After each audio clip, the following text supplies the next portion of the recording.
मेरे गांव का नाम तिर्रा है। सरवानी है, ग्राम तिर्रा, जिला धमतरी। मैं भुट्टे के छिलके से कटोरी बनाती हूँ, जिससे भुट्टे के छिलके को कोई इस्तेमाल नहीं करता, फेंक देता है, जला देता है, जिससे वायु प्रदूषण होता है। जिससे हम कटोरी बनाकर कुछ हल्का चीज खा सकते हैं। पहले कटोरी के बीच में भुट्टे के छिलके को रख के इसमें गरम करते हैं।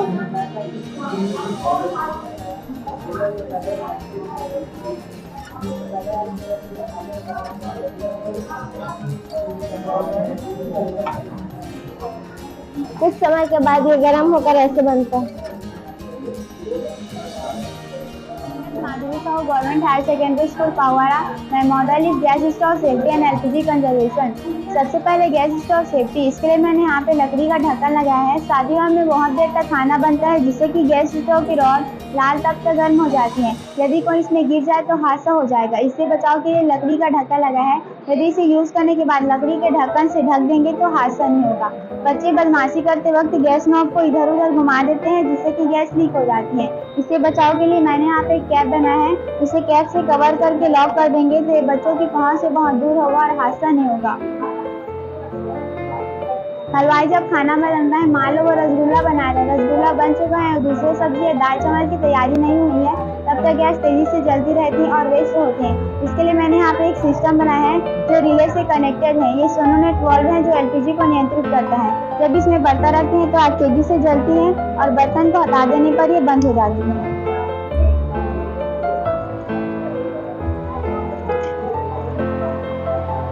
बर्तन रखने पर आग तेजी से जलती है। बर्तन को हटा देने पर बंद हो जाती है।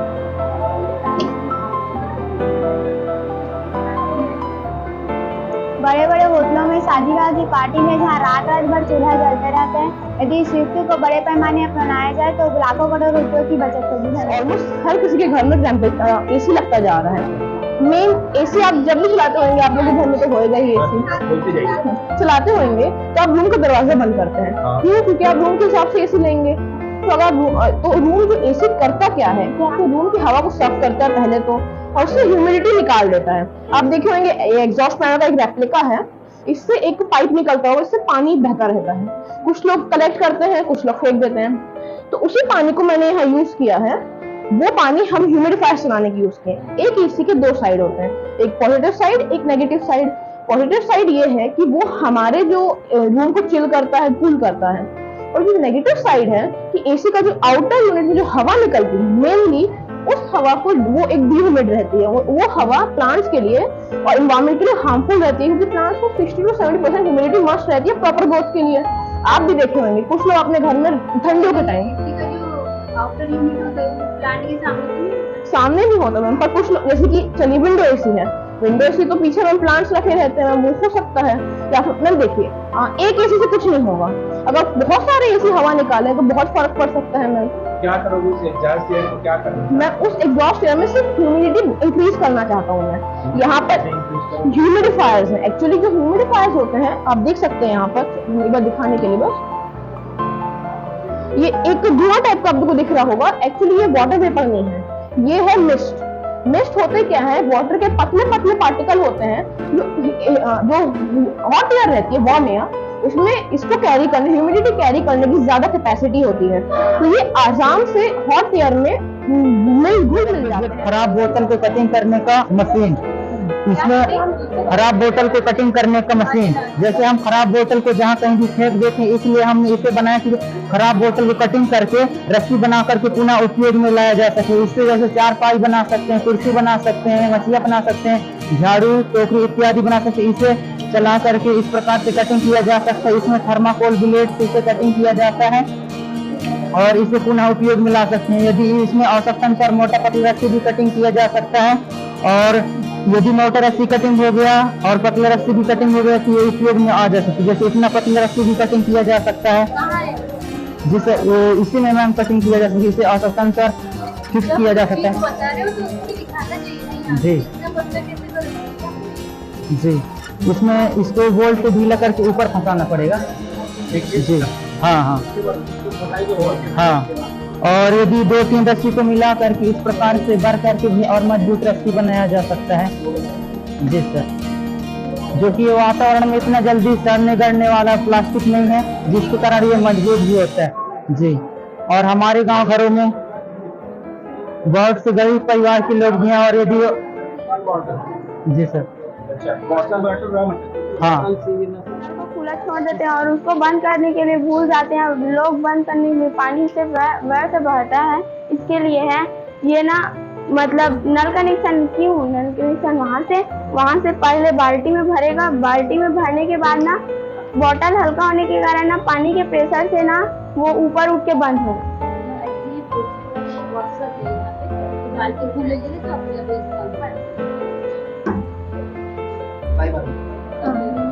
यहाँ तक आ जाएगा। इसको बेटा वो नहीं कर सकते, कल की हाँ, चलती अभी कर सकती हूँ काम।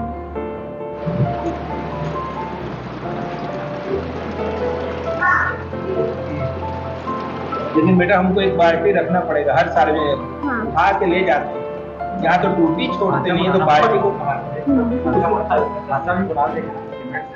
हाँ, सीमेंट से खांचा, लेकिन वही बाल्टी में बनेगा नहीं सब। हाँ, सीमेंट से खांचा बना सकते हैं। नमस्कार, मैं सुनैना साहू शासकीय माध्यमिक विद्यालय देवरी से, विकास खंड पूर्व, जिला धमतरी, छत्तीसगढ़। मेरे मॉडल का नाम है बोरी में हुक फंसाने की जगह। अक्सर हम लोग देखते हैं कि अनाज के बोरे में लेबर हुक फंसा के उठाते हैं, जिसके कारण बोरे में छेद हो जाता है, जिससे हमारे अनाज की बर्बादी होती है। तो उसको देखकर मेरे मन में आइडिया है कि क्यों ना बोरे में हुक फंसाने के लिए स्थान दे दिया जाए, जिससे उठाने में भी आसानी होगी और बोरे को नुकसान नहीं होगा, जिससे हमारे अनाज की बर्बादी रुकेगी।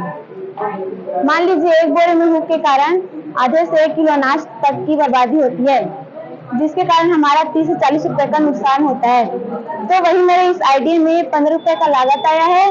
तो इस तरह से हमारे पैसे की बचत होगी और हमारे बोरे की भी आयु बढ़ेगी और हमारे अनाज की बचत होगी। I am from Hindu IT School Bhilai. My project name is Sleep Paralysis On Life Saving Bed Spread, जिसको मैंने नाम दिया है SP और LSB। एक्चुअली मैं आपको एक स्टोरी बताती हूँ कि यहाँ मतलब इस प्रोजेक्ट को बनाने से पहले मैंने मेरी दादी को देखा था कि वो काफी ज्यादा ओल्ड एज की हैं, तो वो जब भी सुबह उठती थी ना तो वो एकदम से नहीं उठ पाती थी, तो उनको किसी की हेल्प की जरूरत होती है। बट इन एक्सट्रीम केस अगर ये पैरेलिसिस अटैक ज्यादा होता है तो हम किसी को बुला नहीं पाते, तो उस चीज से आप खुद को कैसे बचा सकते हो। तो जो भी पर्सन है अगर वो इतना कॉन्शियस है कि वो अपनी फिंगर्स मूव कर सकता है, तो वो इस स्विच की मदद से इस वॉल को ओपन करके जो भी एयर हमने कंटेन करके रखी है वो सप्लाई पाइप के थ्रू हम अपने बेड में डाल सकते हैं, ताकि जो बेड है वो एक साइड से फूलेगा और जो पर्सन है वो उसको टिल्ट कर देगा। ये जो पूरा प्रोसेस है ये एक एयर कंप्रेसर की मदद से चलता है। बेसिकली जो भी कॉस्ट है उसका बेड स्प्रेड, रिजर्वायर और एयर कंप्रेसर की मदद से ही होता है। तो इससे हम 90 to 95% तक के चांसेस है कि हम उस पर्सन को पैरालिसिस से बचा सकते हैं।